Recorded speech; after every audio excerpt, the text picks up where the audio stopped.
जय हिंद साथियों, कैसे हैं आप सभी। आशा करता हूं कि अच्छे होंगे। आपकी पढ़ाई जोर शोर से चल रही होगी। जैसा कि आप जानते हैं, आज हम एक टॉपिक लाए हैं जिस टॉपिक का नाम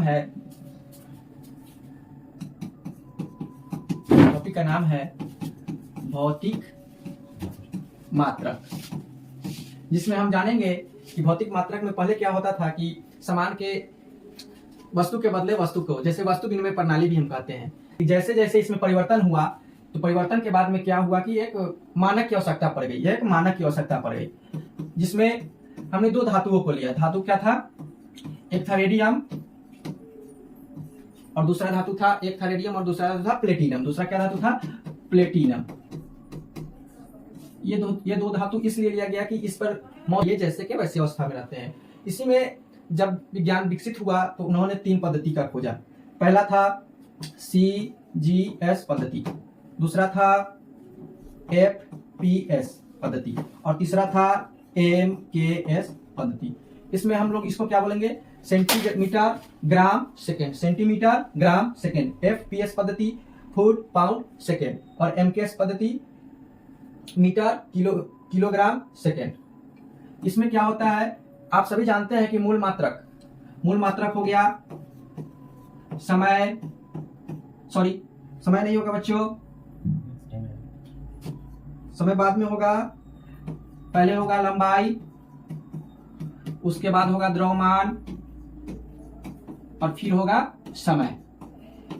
ये पहले जो चुना गया वो इन तीनों को ही चुना गया, लंबाई, द्रव्यमान और समय को। इसी से आप ये समझ सकते हैं शॉर्ट में, समय लंबाई का क्या होगा? सेंटीमीटर होगा, ग्राम का क्या, द्रव्यमान का क्या होगा? ग्राम होगा और समय का क्या होगा? सेकेंड होगा। उसी तरह आप इसमें इसी को कन्वर्ट करके आप समझ सकते हैं शॉर्ट ट्रिक के माध्यम से। लंबाई का हो गया फुट में नापा जाने लगा और द्रव्यमान का हो गया पाउंड में नापा जाने लगा और समय का हो गया सेकेंड में नापा गया। थर्ड में आता है हमारा, तीसरा आता है MKS पद्धति। मीटर, लंबाई को मीटर, द्रव्यमान को किलोग्राम और समय को सेकेंड, जो अभी तक जिसका हम यूज करते हैं। हमारा थोड़ा सा छोटा सा एक PDF है जिसमें हम भौतिक राशियों कितने प्रकार की होती है। आप सभी को पता है कि भौतिक राशि 2 प्रकार की होती है। क्या क्या? भौतिक राशि कितने प्रकार की होती है? 2 प्रकार की होती है। पहला हो गया मूल राशि और दूसरा हो गया व्युत्पन्न राशि। मूल राशि हम उसे कहते हैं, जैसे आप सभी को पता होगा, लंबाई, द्रव्यमान और समय। इसमें 4 और है, मैं बता दूंगा आगे आप लोगों को। व्युत्पन्न राशि में हो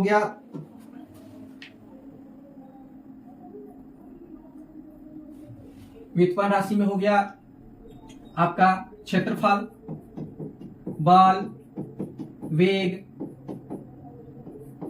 etc। यह आपका हो गया व्युत्पन्न राशि में।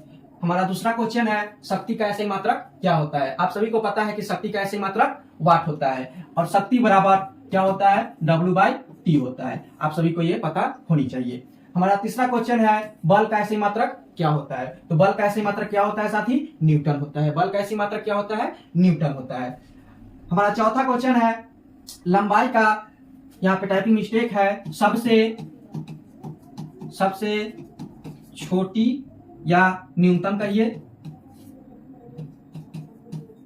न्यूनतम इकाई क्या है? तो लंबाई का सबसे छोटी और न्यूनतम इकाई क्या होगा?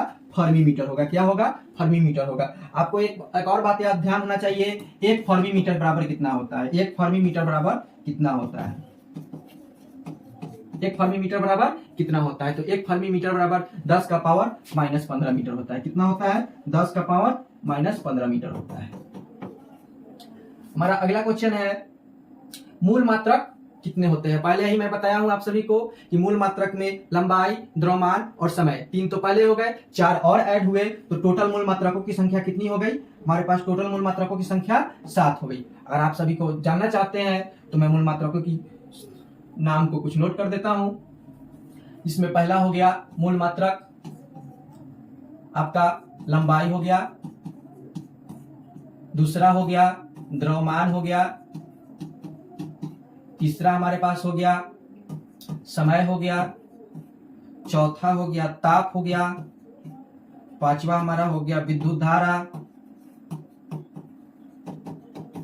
छठा हो गया ज्योति तीव्रता और हमारा 7वां हो गया पदार्थ का परिणाम, पदार्थ का परिणाम, ये क्या हो गया, भौतिक मूल मात्रक हो गए। और इसी को अगर हम इसका अगर मात्रक लिखें, इसका हम अगर मात्रक लिखते हैं तो क्या होगा, क्या हो गया, मीटर हो गया।